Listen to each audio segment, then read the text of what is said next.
Tecnológico Nacional de México presenta.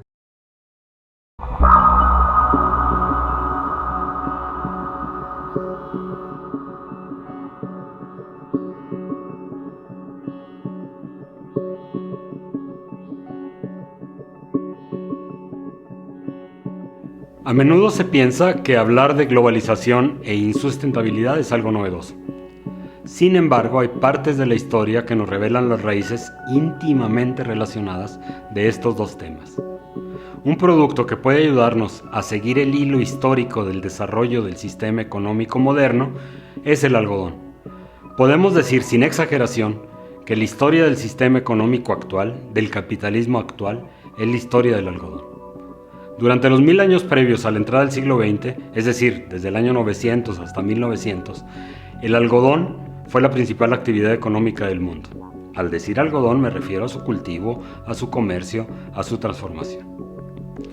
Eso aun cuando hoy ya ha sido rebasado por otras industrias, como la automovilística, la del acero. El algodón sigue siendo quizá la única mercancía verdaderamente global, ya sea en la forma de camisetas, de pantalones de mezclilla, de jabones, de aceite de cocina o de torundas impregnadas de alcohol para la desinfección rápida de una pequeña herida o de una punción. El algodón tiene una historia muy antigua. Siempre se le ha tenido mucho aprecio desde la antigüedad por ser una fibra vegetal suave, a diferencia de otras fibras vegetales como puede ser el ixtle, como puede ser el lino, que no son tan suaves. Los registros escritos más antiguos provienen de la India, de hace 1500 años. Las vestimentas más antiguas hechas con algodón datan de hace más de 5000 años de la costa del Perú. Los árabes fueron quienes propagaron esta fibra de la India a la cuenca del Mediterráneo, y a ello se debe que su nombre, en casi todas las lenguas, provenga del árabe hispánico al-kutun, de donde se deriva el inglés cotton, el francés coton y el italiano cotone. A menudo se define el capitalismo como algo que surgió de Inglaterra a finales del siglo XVIII, es decir, como si fuera algo que surge de repente por generación espontánea. Pero fíjense ustedes que en esto también tiene mucho que ver el algodón.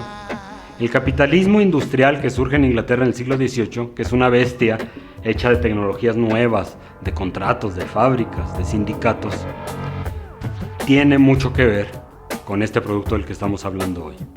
Las verdaderas raíces de este capitalismo vienen de mucho tiempo atrás, del llamado capitalismo de guerra, un sistema económico que estaba basado en el uso intensivo de la tierra y de la fuerza humana, es decir, un sistema de conquista y de esclavitud. Sin los recursos que las potencias se agenciaron por este medio, la conquista y la esclavitud, no podemos explicar la etapa posterior, la del capitalismo industrial, la que empezó en Inglaterra en el siglo XVIII. El ascenso de Manchester, de Liverpool y de las zonas circundantes como potencias mercantiles y comerciales no se entienden si no se les mira a través del tráfico de esclavos de África a América y del desarrollo de las grandes plantaciones esclavistas en el sur de Estados Unidos. Esta etapa, la del llamado capitalismo de guerra, produce el desarrollo espectacular de la industria, primero en Inglaterra y luego en otros países. Este tipo de capitalismo, el industrial, funciona sobre la base de la concentración y la confluencia del capital y del trabajo. Las consecuencias del desarrollo de este capitalismo inicia procesos que aún hoy estamos viviendo, que aún hoy estamos viendo desarrollarse. El crecimiento de la población urbana, el despoblamiento del campo, el desarrollo de las comunicaciones y el uso riguroso del tiempo, la esclavitud del reloj. La invención de la fábrica y la organización del trabajo industrial son invenciones derivadas directamente de la industria del algodón. Podemos echarle la culpa al algodón de tener que usar reloj hoy en día. Teníamos que organizar los turnos de las fábricas y para eso había que parar a una hora determinada, había que entrar a trabajar a una hora determinada, el tren tenía que llegar a una hora determinada y es gracias a esta industria del algodón que empieza el uso riguroso del tiempo. Podemos considerar también que hay una tercera etapa del capitalismo, quizá más moderno, el capitalismo mercantil, que es quizá la etapa que estamos viviendo hoy con mayor ubicuidad e intensidad. Hoy podemos tener ciruelas a la mitad del invierno, salmón barato, leche condensada hecha miles de kilómetros de nuestras mesas. Esta disolución de las geografías y de las estaciones, de los territorios y de los tiempos, solo es posible cuando hay un acuerdo global de todas las sociedades sobre lo que es el libre comercio. Aunque las tres etapas del capitalismo, el capitalismo de guerra, el capitalismo industrial, el capitalismo mercantil, tienen una secuencia temporal clara, no tienen una separación definida y conviven en cierta medida hasta nuestros tiempos. Tú puedes decir, hoy no hay esclavismo, yo te puedo decir, hoy sí hay esclavismo.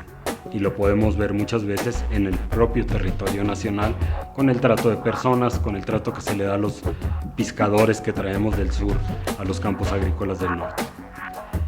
La Gran Bretaña fue una nación mercantil que ya empezaba a explorar intensamente los mares en el siglo XV. Con las nuevas tierras y sus nuevas rutas, se desarrolló también su carácter mercantil. En un principio, las telas del algodón llegaban a la Gran Bretaña como producto terminado desde la India. Una de las primeras expresiones colonialistas de Inglaterra en la India fue la prohibición de exportar telas estampadas y posteriormente las restricciones al comercio de telas completamente. Es decir, Inglaterra importaba primero telas estampadas, como una que aún podemos comprar hoy en día, que se llama tela Madrás, porque estaba hecho en una ciudad india llamada Madrás, que es una tela de cuadritos, de un algodón muy suavecito, muy delgadito, muy bueno para los climas calientes. Se llama de Madrás porque de ahí venía y de ahí llegó a Inglaterra. Entonces primero Inglaterra le dijo, ¿sabes qué? Ya no me vas a mandar telas impresas. Y luego dijo, ya no me vas a mandar telas. Con esto, la incipiente base industrial de la India quedó destruida y su actividad económica subyugada a las decisiones de la metrópoli. ¿Qué te compro y a cuánto te compro? Y esto también sentó las bases para el desarrollo de la industria en Inglaterra.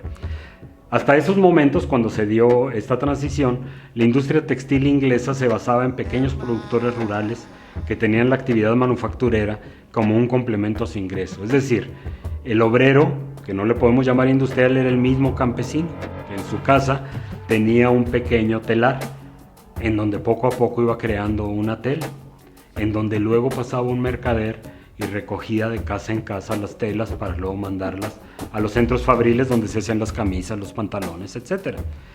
Pero eso terminó cuando llega el algodón, irrumpe el algodón y se desarrolla la tecnología asociada al algodón, como son los despepites y los telares mecánicos.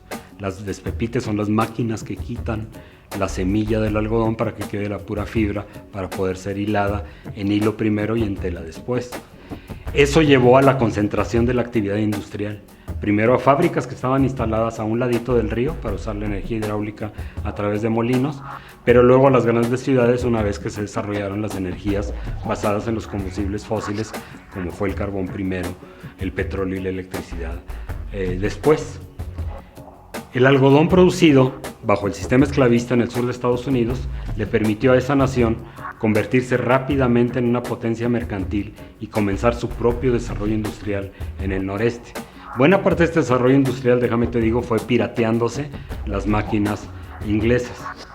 Pero en 1861 este pacto entre el sur agrario y el norte industrial en los Estados Unidos se rompe en pedazos con la Guerra de Secesión. Los estados del sur deciden dejar de mandar algodón a Inglaterra para forzar al Imperio Británico a ponerse de su lado en la guerra.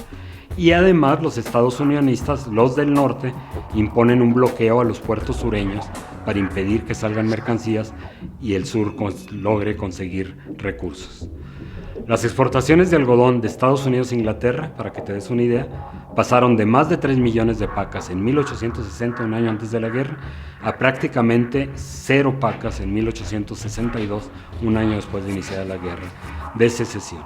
Esto hizo que subiera el relieve de sitios como la India y Egipto como zonas productoras de algodón, así como el surgimiento y la potenciación de nuevas zonas como Brasil y México, en donde probablemente ya se cultivaba algo de algodón, pero empezó a escala industrial una vez que empezó a faltar el algodón de los Estados Unidos por la Guerra de Secesión.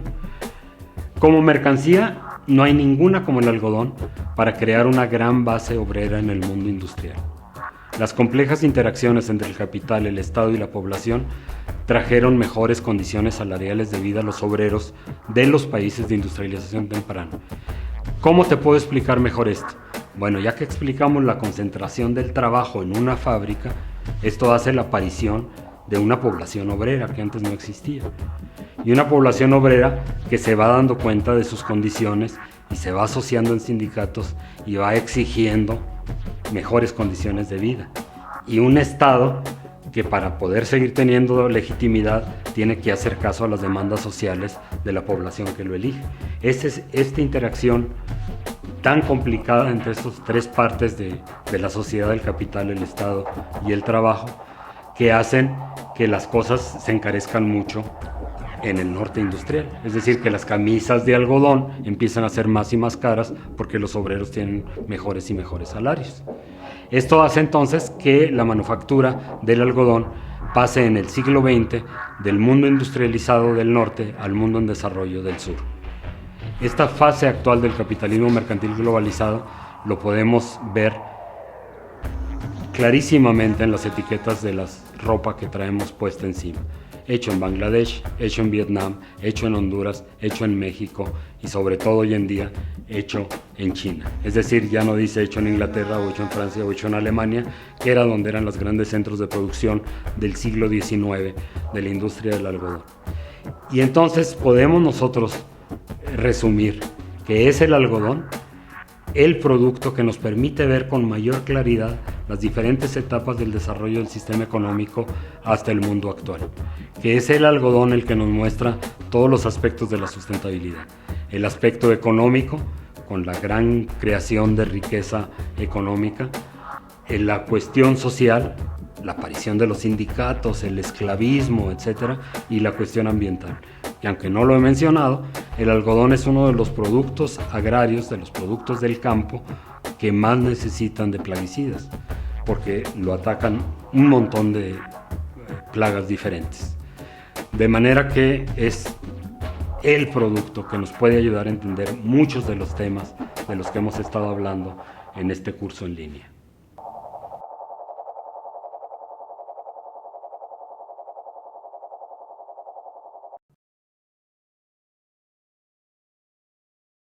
Tecnológico Nacional de México.